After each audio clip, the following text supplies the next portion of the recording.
Tahu nggak apa itu arti rasional? Rasional itu kan sesuatu yang terukur. Jadi rasional itu apa? Sesuatu yang terukur. Standar orang Indonesia itu tingginya berapa? Untuk laki-laki. Oke, kemudian saya mengatakan si Fulan itu orang Indonesia. Tingginya dia 150. Kemudian saya mengatakan si Fulan tinggi. Rasional atau tidak?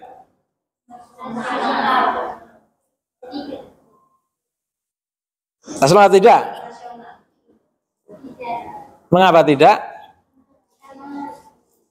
Tidak sesuai dengan setan. Namanya tinggi itu ukurannya kan harus di atas 160. Kok saya mengatakan si Fulan itu adalah tinggi, padahal dia ukuran tingginya, nah berarti kan nggak terukur di situ. Misalnya saya mengatakan ada seseorang yang bisa nurunkan rantai emas dari langit, rasional tidak? Mengapa? Karena tidak terukur. Ada seorang Habib yang bisa padamkan api neraka, rasional atau tidak? Lagi Habib itu bisa mengusir malaikat maut di dalam kubur, rasional atau tidak? Mengapa? Karena tidak terukur. Lagi Habib umur 7 tahun khatam Quran dalam 1 rakaat sholat. Nah, nanti kalau sholatnya subuh, kalau sholatnya zuhur, kalau khatam 1 rakaat sholat, khatam 30 juz, berarti dia nggak sholat asar dong. Ya kan, malah ninggalkan sholat ya kan, zuhur sampai maghrib kan nggak bisa khatam 30 juz loh. Bisa nggak? Itu padahal 1 rakaat. Kalau zuhur 4 rakaat berarti berapa khataman? 4 khataman dari zuhur sampai asar. Masuk akal atau enggak? Enggak masuk akal. Ada lagi. Biar ini contoh, biar kalian paham itu rasional atau tidak rasional. Ini lagi. Habib tidak tidur 33 tahun. Tidak rasional. Ada lagi. Surat sakti Habib agar terhindar dari hisab. Hisab itu hubungannya dengan apa? Amal perbuatan. Habib lahir, malaikat pencatat amal diliburkan oleh Allah.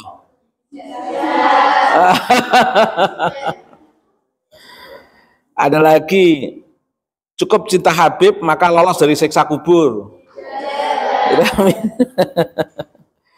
Ada lagi, turunkan rantai emas dari langit tadi itu. Rasional enggak? Tidak rasional. Habib bisa menghentikan pesawat saat mau terbang. Rasional tidak? Lagi Habib bisa menurunkan hujan susu. Nabi aja nggak pernah mengalami kan? Memang kita percaya karomah atau tidak? Percaya, tapi karomah yang ada hubungannya dengan syariat. Nah, kalau karomah nggak bisa menguatkan syariat ya nggak bisa dipercaya. Jangankan karomah, mukjizat Nabi pun sifatnya menguatkan apa? Syariat. Oh, ini malah membuat orang malah nggak percaya sama syariat nanti kalau karomah begini nih. Lagi, semua penduduk Tarim adalah wali Allah. Semua penduduk Tarim adalah wali Allah. Tidak rasional. Ada lagi, Habib capek pulang dari surga dan bau surga. Ada banyak catatan yang unik-unik ini. Yang koreksi Habib itu iblis. Koreksi itu kan hubungannya dengan keilmuan. Misalnya, tidak akan kiamat selama masih ada Habib. Indonesia milik wali-wali Tarim. Rasional, nggak berjuang nggak apa-apa kok. Gimana ya? Ada tisu bekas keringat Habib, harganya 200 juta. Iya ini kacau ini. Habib bisa hidupkan orang mati. Enggak rasional ini. Habib sedang duduk baca Al-Quran dalam kubur saat digali kuburnya.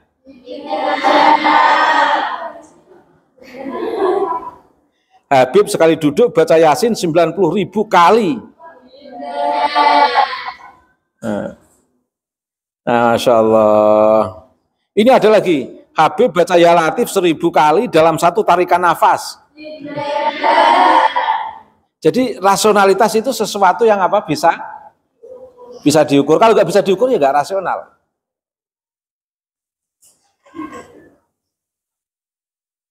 Jadi rasionalitas itu sesuatu yang bisa diukur.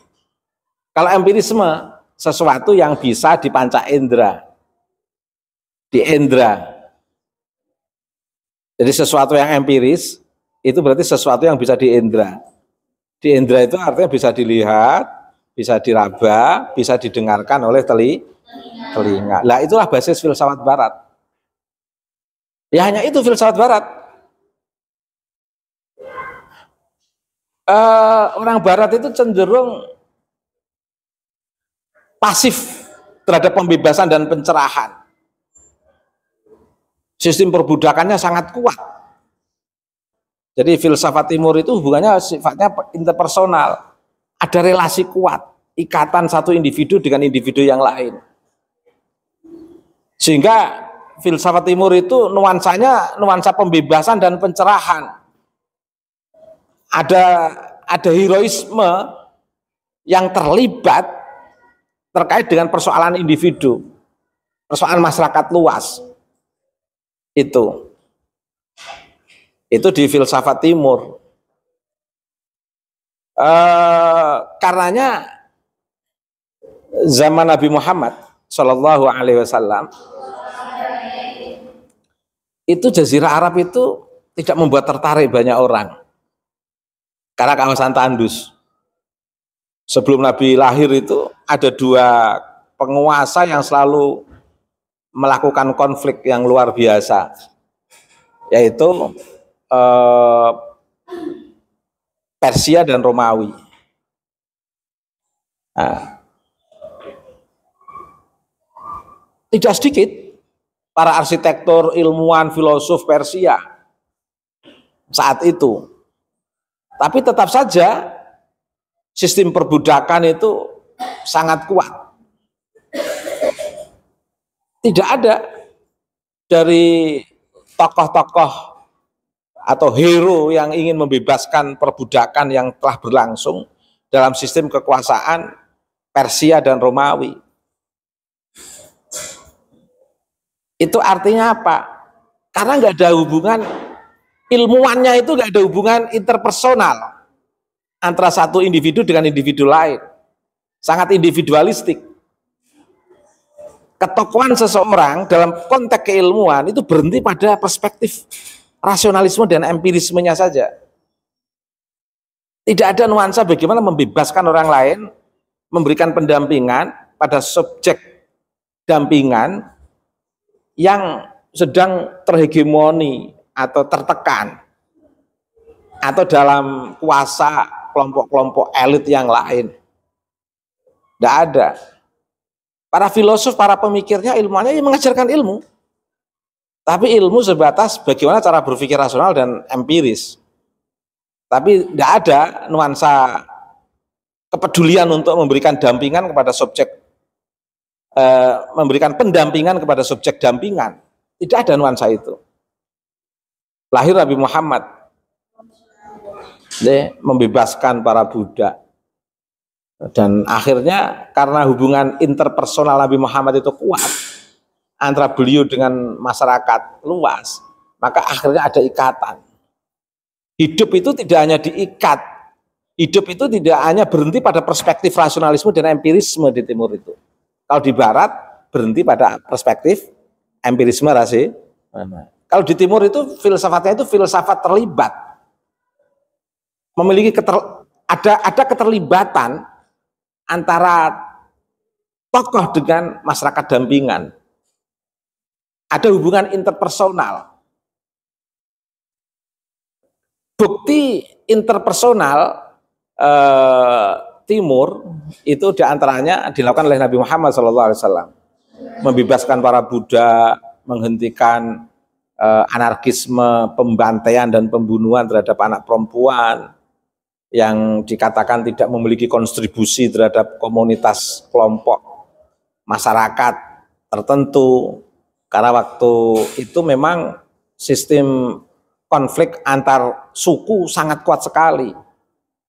Apalagi ketika dalam konteks untuk mata pencaharian, untuk memenuhi kebutuhan, itu yang bekerja ya laki-laki, taruhannya ya perkelahian dengan kelompok-kelompok yang lain. Kalau perempuan kan nggak bisa diandalkan pada saat itu, asumsi masyarakat pada saat itu. Nah, filosof di Barat, ilmuwan di Barat itu nggak peduli, berhenti pada perspektif rasionalisme dan empirisme. Di Timur tidak, ada keterlibatan. Maka tokoh-tokoh besar kan lahir dari Timur kan? Tokoh-tokoh agama dari Timur atau dari Barat? Ya, karena basis interpersonalnya sangat kuat di Timur itu. Ya, Nabi Muhammad memiliki relasi interpersonal yang sangat kuat, membebaskan dan mencerahkan. Nah, makanya cari-cari tokoh yang membebaskan dan mencerahkan, jangan yang ngakal-ngakali. Dia ingin dihormati tapi tidak pernah menghormati orang. Ya, jadi hidupnya hanya untuk membesarkan klannya sendiri. Orang di luar klannya tidak dihargai. Hidupnya hanya untuk membesarkan rasnya sendiri. Ras-ras yang lain tidak dihargai. Sekarang ada nggak era sekarang ini? Apa? Ada, itu bersebaran di sosial media itu yang lagi dapat kritikan publik itu. Kelompok-kelompok yang hanya mengandalkan nasab, seolah-olah hanya memamerkan nasabnya saja. Ya kalau benar nyambungnya ke Nabi, kalau enggak kan ditertawakan banyak orang. Hasil tes DNA dan riset dan lain sebagainya terbukti tidak tersambung kepada Nabi. Lah, karena memang mereka itu sebenarnya basisnya dari Barat. Mereka itu basisnya dari Barat yang kebetulan dapat legitimasi dari masyarakat kita seolah-olah dia itu orang Timur yang sedang berjubah, bersorban. Tapi sebenarnya dari Barat dia itu. Kalau betul-betul berbasis Timur, ya berbasis pembebasan dan pencerahan. Membebaskan dan mencerahkan masyarakat. Kalau dalam tradisi pesantren itu kan bagus. Nah, tradisinya itu santri, nanti kalau pinter jadi kiai. Kalau tradisi muhibin, kalau pinter bisa jadi habib enggak? Enggak bisa. Kalau santri pinter, ya, itu namanya pembebasan itu. Namanya pembebasan. Ada yang menarik dari kajian kita kali ini. Apa? Pertanyaannya, mengapa para santri itu rata-rata cerdas-cerdas? Santri yang serius loh ya. Santri yang serius mau mengkaji kitab At-Turas yang sering kita kenal dengan kitab kuning, kitab karya ulama-ulama abad pertengahan, itu mengapa memiliki humanitas yang sangat tinggi? Cerdas, pintar, dan memiliki humanitas yang sangat tinggi. Ada nuansa peradaban yang ingin dibangun oleh para santri. Ada kepemilikan dan kepedulian terhadap agama pencerahan dan pembebasan. Mengapa begitu?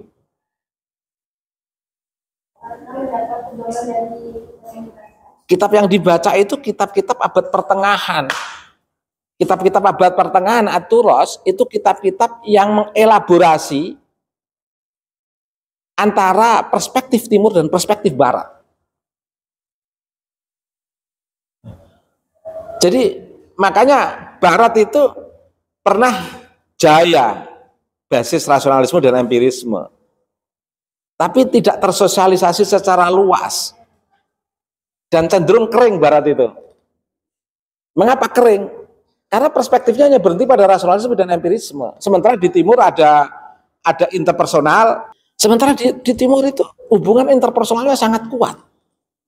Selain hubungan interpersonal, di timur juga ada apa? Tadi ada intensionalitas, intuisi. Nah, di timur itu menerima sistem intuitif seseorang. Indra yang keenam, sistem kepekaan nalar, kepekaan di luar rasionalisme dan empirisme. Ada ilmu yang bersifat intuitif, ilmu yang diperoleh dari indera dalam. Indera itu tidak hanya indera luar saja. Kalau indera luar kan panca, kalau indera dalam itu diantaranya adalah hafalan, itu indera dalam. Rasa itu indera dalam, kesadaran itu juga indera dalam, motivasi itu juga indera dalam. Keyakinan itu juga indera dalam. Di timur ini indera dalam itu mengalami intensionalitas yang luar biasa. Keberlangsungan intuitif itu terbentuk dan terbangun dalam tradisi pendidikan di timur. Itu.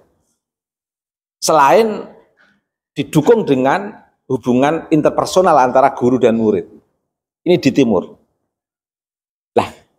Ini terintegrasi, terelaborasi oleh ulama-ulama abad pertengahan dalam karya Aturos mereka.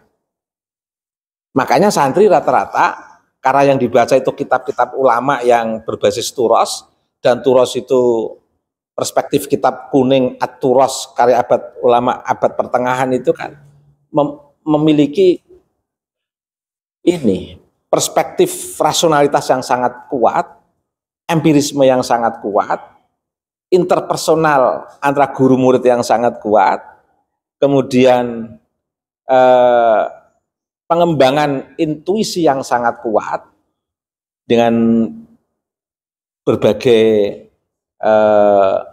saudara-saudaranya tadi yang saya sebutkan tadi itu. Maka karakternya sangat kuat para santri itu. Kajian kitab Aturos itu begitu. Makanya berbeda. Mereka yang belajar dari basis Aturos dengan tidak itu berbeda. Kalau Aturos itu kan terintegrasi antara perspektif Barat dan perspektif Timur, sehingga ilmuwan-ilmuwan Barat pun merasa hutang budi pada ilmuwan abad pertengahan. Ulama-ulama abad pertengahan kita itu luar biasa, yang kitab-kitabnya sering kita sebut dengan istilah kitab kuning itu. Kitab baik dari kajian ilmu fikih, ilmu kalam maupun ilmu tasawuf, semuanya ada perspektif rasionalisme, empirisme, ada perspektif relasi guru murid secara interpersonal, ada sumber kebenaran epistemologis yang diambil dari intuisi, dari zauk, rasa, dari keyakinan, dari kesadaran, yang kesemuanya itu digerakkan untuk menguatkan relasi suci dalam kesemestaan dan kealaman ini, hubungannya dengan Allah, dengan hubungannya dengan kemanusiaan. Itu. Makanya para santri itu rata-rata terlibat dalam sistem sosial. Jadi kalau santri benar mengkaji Aturos, itu dia merasakan pentingnya rasionalisme, empirisme, dan merasakan betul pentingnya intuisi, dan merasakan betul pentingnya interpersonal, hubungan antara guru murid, hubungan satu orang dengan orang yang lain. Dan kesemuanya itu dibangun dalam sistem keberlangsungan risalah kenabian yang dilanjutkan oleh para ulama yang sampai kepada kita semuanya ini. Itu, jadi abad pertengahan itu abad terintegrasinya filsafat timur dan barat untuk membangun kekuatan insan kamil para santri, sehingga menemukan titik kesadaran bagaimana hidup itu membebaskan dan mencerahkan untuk kemanusiaan dan peradaban. Semua ilmu pengetahuan itu perkembangannya dari satu sumber, yaitu Allah. Sehingga perkembangan ilmu pengetahuan sekaligus menguatkan ketauhidan kita kepada Allah. Karena seluruh ilmu pengetahuan itu tidak terlepas dari Allah. Itulah yang disebut United of Senses atau Wahdatul Ulum. Itu. Oke, sampai di situ. Silakan kalau ada yang mau bertanya.